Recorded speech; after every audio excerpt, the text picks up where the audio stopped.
জিকির করাটা কি? জবানের জিকির হইল আফজল। তাসবিহ পড়েও জিকির করা যায়, তাসবির দানা পড়াও জিকির করা জায়েজ আছে। যারা হয় তাসবিহ দানা বেদাত, এরা না জানার কারণে হয় এই জাতীয় মেসাব, কিছু জানে না তো। বাংলা কিছু চটি বই পড়ে ফতোয়া দেওয়া শুরু করে, বাংলা কিছু চটি বই পড়ে ফতোয়া দেওয়া শুরু করে, যার কারণে এই সালাফিয়ত অঙ্গনকে এদের মাধ্যমে বদনাম হচ্ছে। আল্লাহ সুবহানাহু ওয়া তাআলা কুরআনুল কারীমের মধ্যে বলছেন, ফালাউলা নাফারা মিন কুল্লি ফিরকাতিন তাইফাতুন লিয়াতাফাক্কাহু ফিদ-দীন ওয়া ইযা রাজাউ ইলা কওমিহিম। আল্লাহ বলছেন, তোমাদের মধ্যে এক গুরু তাফাক্কুহ ফিদ-দীন অর্জন করব, দ্বীনের গভীর জ্ঞান অর্জন করব, করে যখন এরা তাদের নিজ এলাকায় তাদের জাতির কাছে আসবে, তখন তারা তাদেরকে ভয় দেখাইব। তার মানে আপনি ওয়াজ নসিহা ফতোয়া দিতে হইলে তাফাক্কুহ ফিদ-দীন আপনাকে গ্রহণ করতে হবে। তাফাক্কুহ ফিদ-দীন নাই, আপনি বাংলা কিছু বই পড়লেন, বই পড়ে আপনি ওয়াজ করা শুরু করলেন, ফতোয়া দেওয়া শুরু করলেন, যার কারণে এক শ্রেণীর মানুষ এটা বলতে সাহস পায় যে কাজ করা গেছিল, সুইপারের কাজ করতে গেছিল সৌদি, আর দেশও আইয়া হে ফতোয়াবাজি শুরু করছে। এই এক শ্রেণীর মানুষের জন্য আমাদেরকে এভাবে বলতেছে, ফতোয়া দিচ্ছে। এটা এই জিনিস থেকে বিরত থাকতে হবে আমাদের সবাইকে।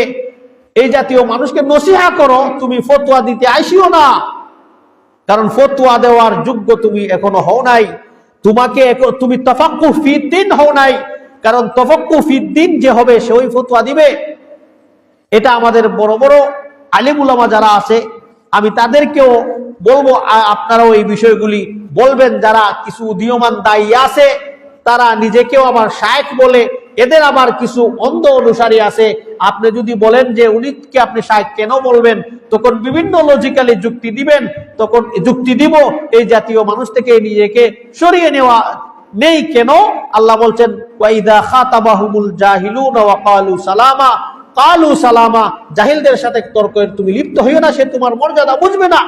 তো এই বিষয়গুলি আমাদের সালাফি অঙ্গনকে কলঙ্কিত করতেছে, দাওয়াতি কাজ অগ্রসর হচ্ছে না, যার কারণে কিছু ভাইয়েরা এই জিনিসটা বলার সাহস পাইছে যে দেখো, সুইপারের কাজ করতে গিয়েছিল, এখান থেকে এসে ফতোয়া দেয় কেন? উল্টা পাল্টা যখন ফতোয়া দিব, তসবিহ দানা হাতে নিয়া তসবিরে সিরা ফালাই দিব, সিরা ফালাইয়া কইব তসবিহ পড়া বেদাত। সৌদিতে যারা হজ করতে উমরা করতে যায়, মক্কা মদিনায় সৌদি তসবিহ বিকেনি না বিকেন না, হাজিরা কিনে নিয়ে আসে। যদি এটা পড়া বেদাত হইতো, তাহলে আসবাবে বেদাত, বেদাতের উপকরণ সৌদি সরকার পাবন্দি লাগাই দিত, ব্যস্ত না। এই মাসআলাটা না বুঝার কারণে আবেগী কিছু বক্তা আছে, তারা ফতোয়া দালাও ভাবে ফতোয়া দিয়ে দেয় কেন? কারণ দ্বীনের সাপোর্টিং বিষয় এগুলি দ্বীন না, জাস্ট এগুলি দ্বীনের সাপোর্টিং বিষয়। যেমন আমরা এই মাইক স্পিকার দিয়ে আমরা ওয়াজ নসিহত আমরা দূর দূরান্ত পৌঁছাইতে পারছি। এই ওয়াজ নসিহত আমাদের দ্বীনের দাওয়াত পৌঁছানোর ক্ষেত্রে কি হচ্ছে? সাপোর্ট দিচ্ছে। তার মানে মাইক ব্যবহার করা ইবাদত আমরা হইনি, স্পিকার ব্যবহার করা ইবাদত আমরা হইনি না, এটা সাপোর্ট হিসাবে আমরা ব্যবহার করতেছি। তো দ্বীন পালনের ক্ষেত্রে সাপোর্টিং হিসাবে কোনো জিনিস যদি কেউ করে, ওটার নাম বেদাত না। তবে জায়েজ আছে, উত্তম অনুত্তম আপনি বলতে পারেন। যেমন হাতের আঙ্গুলি দিয়া তসবিহ দানা পড়া, এটা হইল সুন্নাহ, আল্লাহ রাসূল বলছেন এটা পড়লে আপনাকে কিয়ামতের মাঠে এই আঙ্গুল সাক্ষী দিবে। তার মানে দ্বীনের সাপোর্টিং বিষয়কে দ্বীন মনে করা হচ্ছে না, অতএব এটা আপনি বেদাত বলতে পারবেন না। হজ করা যায় আমরা বিমান যুগে, আগের যুগের মানুষ হজ করত উট গাদায় সওয়ারি হইয়া অথবা হেঁটে হেঁটে যাইত। আজ পর্যন্ত কেউ বলছে না যে বিমানে গেলে বেশি সওয়াব, উট লইয়া গেলে কম সওয়াব। কারণ সওয়ারি আপনি রকেটে যান, বিমানে যান, আপনি ইকোনমিক সিটে বসে যান, বিজনেস ক্লাসে যান, হাই কোয়ালিটি বিমানে আপনি যান, এবং বাংলাদেশ এয়ারলাইন্সে আপনি যান, যেটা আমাদের বাংলাদেশ এয়ারলাইন্স প্রবাসী ভাইয়েরা আসেন, তারা বলেন যে টক টক টক টক করে খাপা শুরু করে, মনে হয় মুড়ির কিনে উঠছি, ডর করে। যে কোনো এয়ারলাইন্সে আপনি যান, হাই কোয়ালিটি বিমানেও যান, বাংলাদেশ এয়ারলাইন্সেও যান, নিম্নমানের বিমানেও যান, আপনার সোয়াব কমতি হবে না, বাড়তে হবে না। কেন?